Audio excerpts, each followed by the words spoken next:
మోహన్ బాబు ఇంట మరోసారి విభేదాలు బగ్గుమన్నాయి.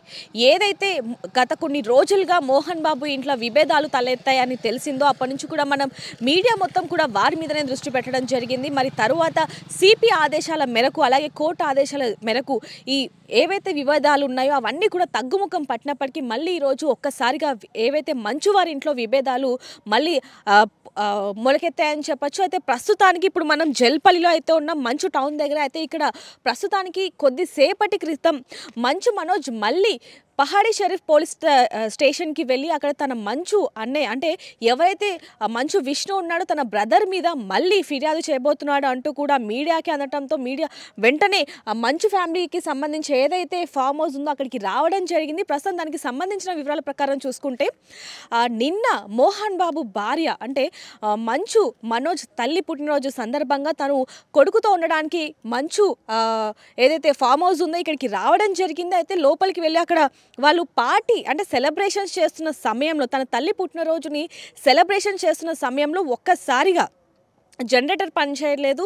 సో వెళ్ళి చూడగా అందులో షుగర్ ఉంది అంటూ కూడా తన అనుచరులు చెప్పగా తను వెంటనే వెళ్ళి చూడగా అక్కడ షుగర్ ఉంది. సో ఇదంతా ఎవరు చేశారు ఏంటి అనే నేపథ్యంలో చూస్తే కనుక సీసీ కెమెరాలో తన అన్నయ్య అనుచరులతో వచ్చి అంటే మంచు విష్ణు తన అనుచరులతో అక్కడికి వచ్చి మనం విజువల్స్లో కూడా చూడొచ్చు. సీసీటీవీ ఫుటేజ్లో మనకి చాలా క్లియర్గా కనిపిస్తుంది.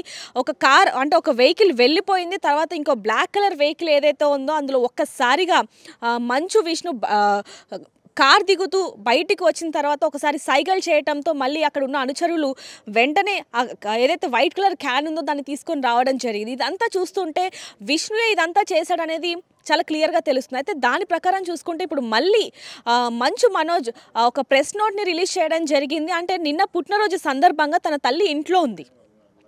మంచు మనోజ్ షూటింగ్ పని మీద బయటికి వెళ్ళిన సందర్భంలో అదేవిధంగా మంచు మనోజ్ భార్య కూడా తన పిల్లలకి సంబంధించి ఏవో వస్తువులని బయట నుంచి తీసుకొని రావడానికి తను కూడా బయటికి వెళ్ళడం జరిగింది. కేవలం మంచు మనోజ్ తల్లి మాత్రమే లోపల ఉంది. అంటే పుట్టినరోజు సందర్భంగా మంచు విష్ణు కూడా తనకి శుభాకాంక్షలు తెలియజేయడానికి తను కూడా ఇక్కడికి రావడం జరిగింది తన అనుచరులతో. లోపలికి వెళ్ళిన తర్వాత తను లోపలికి వెళ్తూ తన తల్లికి పుట్టినరోజు శుభాకాంక్షలు చెప్పే ప్రయత్నంలోనే అంటే చెప్తున్న సందర్భంలో ఒక్కసారిగా ఏదైతే ఇప్పుడు మనం విజువల్స్లో చూస్తున్నామో ఆ ఘటన అంతా చోటు చేసుకుందని చెప్పొచ్చు. వెంటనే ఏ మాత్రం కూడా లేట్ చేయకుండా అంటే ఇక్కడ ముఖ్యంగా మనోజ్ చెప్తున్నది ఏంటంటే మాకు ప్రాణహాని ఉంది విష్ణు తరపు నుంచి. ఎందుకంటే ఏదైతే జనరేటర్లో షుగర్ వేశాడో దానివల్ల షార్ట్ సర్క్యూట్ అయితే ఇంట్లో వాళ్ళందరూ కూడా అంటే నా 7 ఏళ్ల పాపతో సహా మేమందరం కూడా అసలు ఏమయ్యే వాళ్ళమో మాకు తెలియదు. అంటే మా తల్లి ఉంది, నా పిల్లలు ఉన్నారు, నా భార్య ఉంది, నేనున్నాను, అంటే మా మీద హత్య ప్రయత్నం చేశాడు అంటూ కూడా పోలీసులకి కంప్లైంట్ ఇవ్వడానికి అయితే వస్తున్నాను అంటూ కూడా మీడియాకి చెప్పడం జరిగింది. మళ్ళీ తర్వాత అంటే ఏదైతే ఈ ఘటన చోటు చేసుకుందో దీనికి సంబంధించి ఇంట్లో వాళ్ళందరూ కూడా భయాందోళనకి గురయ్యారు. ఆరోగ్యం కూడా అంటే నిన్నటి నుంచి ఈ ఘటన చోటు చేసుకోవడంతో ఇంట్లో ఎవరు కూడా మానసికంగా సరిగ్గా లేరు, ఆరోగ్యం కూడా సరిగ్గా లేదు. కాబట్టి నేను ఈరోజు పోలీస్ స్టేషన్కి వెళ్ళట్లేదు, రేపు పోలీస్ స్టేషన్కి వెళ్తాను అంటూ కూడా చెప్పడం జరిగింది. అయితే ముందుగా పోలీస్ స్టేషన్కి వెళ్తాము అన్న తర్వాత వెంటనే పహాడీ షరీఫ్ సిఐని పిలుచుకోవడం జరిగింది. ఇంటికి పిలిపించి అసలు ఏం జరిగింది ఏంటంటూ కూడా మొత్తం కనుక్కోవడం జరిగింది. వెంటనే సిఐ కూడా కొద్ది నిమిషాల్లోనే ఇక్కడ నుంచి వెళ్ళిపోయిన పరిస్థితి అని చెప్పొచ్చు. అయితే కోర్టు ఇచ్చిన ఆర్డర్స్ ప్రకారం అంటే ఏదైతే గత కొన్ని రోజులుగా ఏదైతే ఘటన చోటు చేసుకుందో అంటే ఒక రకంగా బాడీ గార్డ్స్ మధ్య అంటే విష్ణు అనుచరులు అలాగే మనోజ్ అనుచరులు ఇద్దరు కూడా పోట్లాడిన వివాదం కూడా మనం చూడడం జరిగింది. అయితే దాని ప్రకారం కోర్టు కూడా ఆదేశాలు ఇచ్చింది, ఎవరి అనుచరులు కూడా అక్కడ ఉండడానికి వీల్లేదు, ఎవరి బాడీ గార్డ్స్ కూడా అక్కడ ఉండకూడదు, కేవలం ఇది ప్రశాంతమైన వాతావరణమే ఇక్కడ ఉండాలి తప్ప ఎలాంటి అంటే ఇబ్బంది కలిగించే ఏ అంశం ఉన్నా సరే ఎటువంటి వివాదం చోటు చేసుకున్నా సరే మేము ఖచ్చితంగా యాక్షన్ తీసుకుంటాము అంటూ కూడా సిపి చెప్పడం జరిగింది. దీని ప్రకారం వాళ్ళు ఒక లెటర్ కూడా రాయించుకోవడం జరిగింది, బాండ్లో కూడా రాయించుకోవడం జరిగింది. అలాంటిది మళ్ళీ ఇప్పుడు ఇవి లేవనెత్తాయి, మళ్ళీ పోలీస్ స్టేషన్ దాకా వెళ్ళడం జరిగింది. కాబట్టి మళ్ళీ ఇప్పుడు ఇవి ఎలాంటి వాటికి దారి తీస్తే మళ్ళీ అంటే గొడవలు జరగడానికి మళ్ళీ ఇది ఒక కీ పాయింట్ అనే విషయాలు కూడా తెలుస్తున్నాయని చెప్పొచ్చు. మరి గొడవలన్నిటికీ కారణం ఎవరు?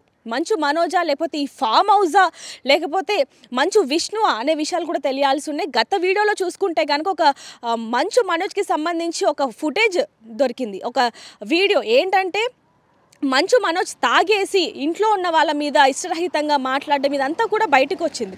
దీనికి సంబంధించి మోహన్ బాబు కూడా ఒక ఆడియో రిలీజ్ చేయడం జరిగింది. మంచు విష్ణు కూడా దీనికి సంబంధించి ఏమి కూడా మాట్లాడము అంటూ కూడా హాస్పిటల్లో చెప్పడం జరిగింది. మంచు మనోజ్ కూడా ఇదంతా అంటే దీని వెనకాల వేరేది ఉంది, కేవలం ఇది ఒక్కటే కుట్రపూరితంగా ఇదంతా చేస్తున్నారు, నాకు ఎలాంటి ఆస్తి మీద ఎలాంటి ఆశ కూడా లేదు అంటూ కూడా చెప్పడం జరుగుతుంది. మరి ఇప్పుడు అంటే వివాదాలన్నీ కూడా తగ్గుముఖం పట్టాయి అన్నప్పుడు మళ్ళీ ఇప్పుడు ఎందుకు బగ్గుమన్నాయి? అసలు వీళ్ళ కుటుంబం మధ్య అసలు ఏం జరుగుతుంది? మంచు లక్ష్మి ఎందుకు ఆ రోజు వచ్చి వెళ్ళిపోయింది? వీటన్నిటికీ కూడా సమాధానాలు తెలిసినప్పటికీ మళ్ళీ ఇప్పుడు ఎందుకు బగ్గుమన్నాయి అనే విషయాలు కూడా తెలియాల్సి ఉన్నాయి. నిజంగానే ఈరోజు ఈ వివాదం చోటు చేసుకోవడానికి కేవలం విష్ణువే కారణమా అనే విషయాలు కూడా తెలియాల్సి ఉన్నాయి.